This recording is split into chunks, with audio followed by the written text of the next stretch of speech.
Praise the lord. ఈ రోజు దేవుని జీవవాక్యము కీర్తన గ్రంథం 1వ కీర్తన 3వ వచనము. అతడు చేయునదంతయు సఫలమగును. Psalms 1:3. They prosper in all they do. నీవు ప్రతి విషయంలో ఫెయిల్ అవుతున్నావా? అయితే భయపడకు, ఫియర్ నాట్. నీవు చేయునదంతయు సఫలమగును.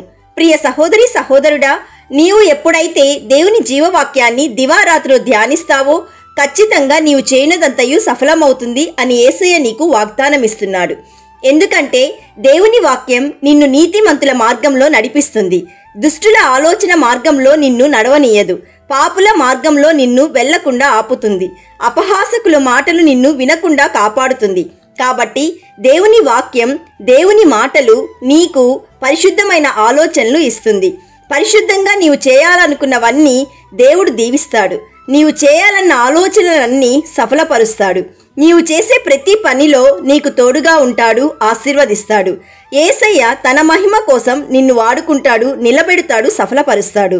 So my dear friend, when you meditate the word of life, you will spread out like palm groves, like gardens beside a stream, like cedars beside the water.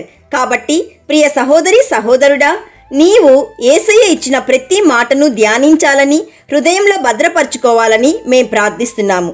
నమ్మిన వారందరూ ప్రార్థనలో ఏకీభవించండి. యేసయ్య, ఈరోజు మాకిచ్చిన జీవవాక్యంను బట్టి నేను స్తుతిస్తున్నాము. తండ్రి, ప్రతిదినము వాక్యం ధ్యానించే సిద్ధపాటు మనస్సును మాకు దయచేయండి.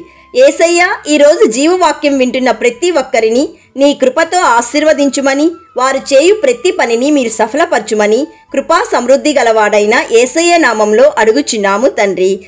ఆమెన్. God bless you.